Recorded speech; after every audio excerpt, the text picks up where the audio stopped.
नारायण ने बोला, लक्ष्मी आज शनिवार का दिन है, जिस दिन अपन इस दरिद्रता से मिलने के लिए पीपल के पेड़ के नीचे आए हैं। हिंदू धर्म में ये दिन पीपल के वृक्ष के लिए पूजनीय होगा। जो भी शनिवार के दिन पीपल के वृक्ष की पूजन करेगा, दूध चढ़ाएगा या मिष्ठान का भोग लगाएगा, लक्ष्मी और नारायण उसके घर में प्रवेश कर जाएगा। लक्ष्मी और नारायण उसके घर में प्रवेश करेगा।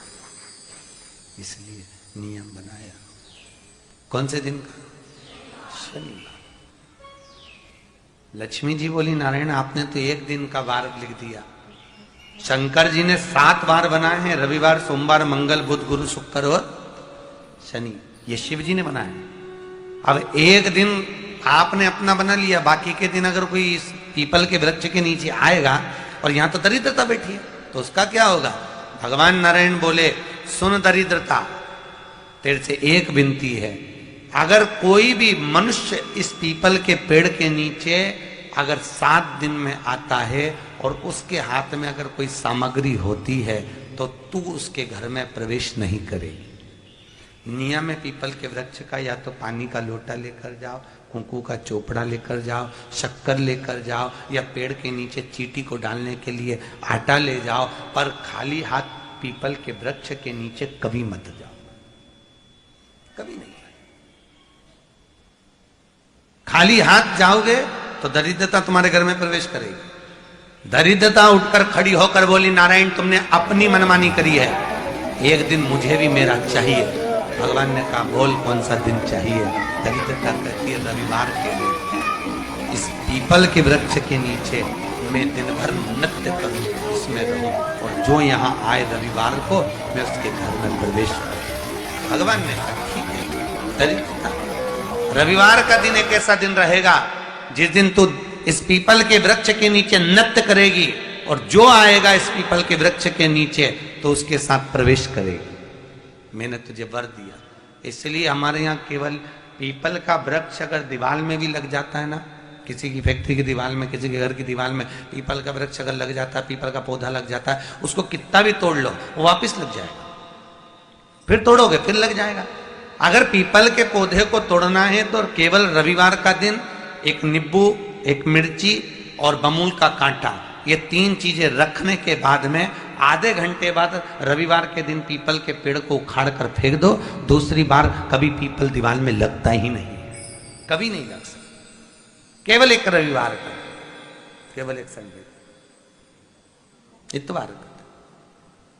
घर में दीवारों पर अगर पीपल लग भी गया है, इसलिए पीपल के वृक्ष को उखाड़ने का, अगर घर में पीपल लगा हुआ है या पीपल का पौधा हमारे घर में लग गया, उसको उतारना, निकालना, लगाना, तो पीपल के वृक्ष को अगर निकाला जाता है तो रविवार के दिन, और अगर पीपल के वृक्ष को कहीं लगाया जाता है तो सोमवार के दिन या मंगलवार के दिन, बुधवार के दिन, इन दिनों में लगा सकते पीपल के वृक्ष कहीं लगाना।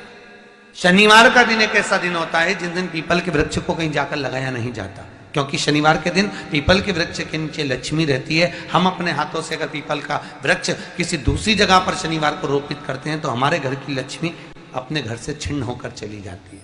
इसलिए शनिवार के दिन पीपल लगाया नहीं जाता, किसी के घर जाकर उसको वापस पलटा नहीं जाता। लग गया उसको डाल। प्रभु मेरी धर्म पत्नी को कहाँ रखूं आप बताओ? वो तो जहां यज्ञ होता है, अनुष्ठान होता है, दान होता है, पुण्य होता है, सत्कर्म होता है, वहां जाने को तैयार नहीं। अब करूं क्या? भगवान ने बोला, एक काम करो।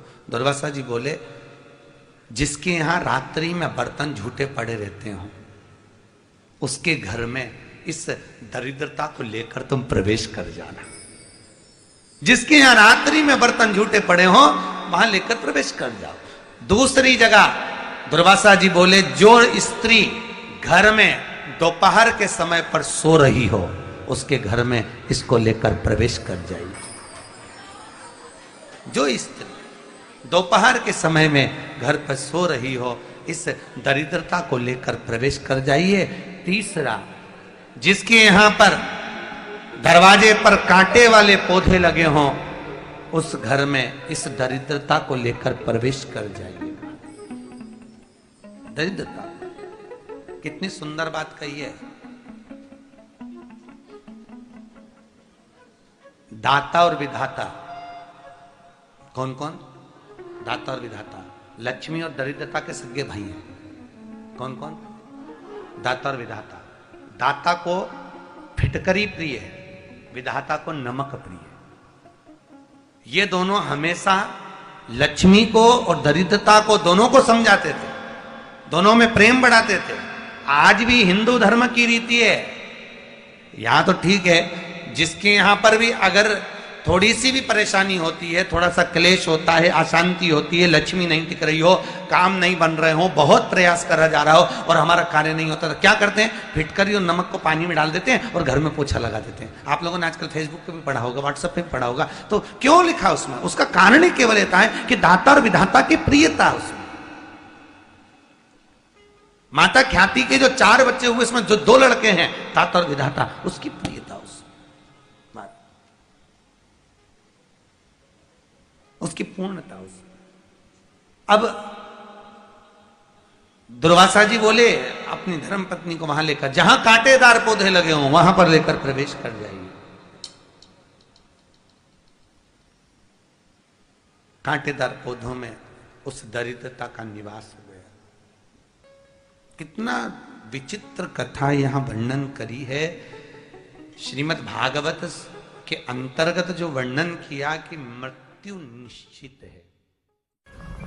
शनिवार के दिन जो पीपल के वृक्ष में सरसों के तेल का दीप लगाता है, उसको शनि कभी परेशान नहीं करता। एक बात हमेशा ध्यान रखिएगा, मान लो अगर कोई भारी रोग ऐसा शनि महाराज के कारण हो गया हो, अच्छे काम करते करते उल्टे हो रहे हैं, होते हैं किसी किसी के साथ में, विपरीत परिस्थितियां आ जाती है, अच्छा करने जाओ बुरा हो जाता है, अच्छा कर्म करने जाओ बुरा हो जाता है।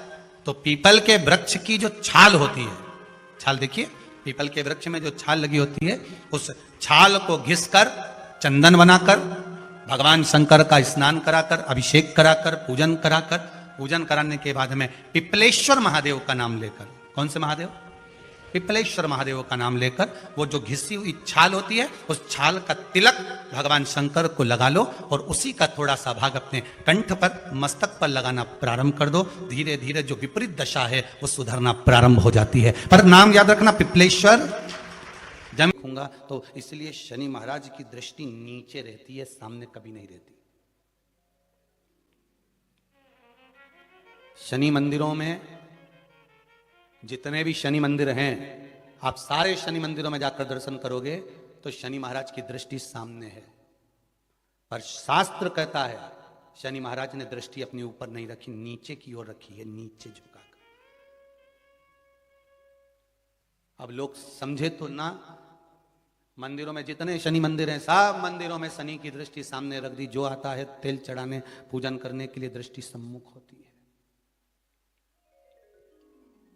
शनि महाराज ने अपनी दृष्टि नीचे रखी है। शनि महाराज दृष्टि कब उठाते? जब किसी को नष्ट करना हो।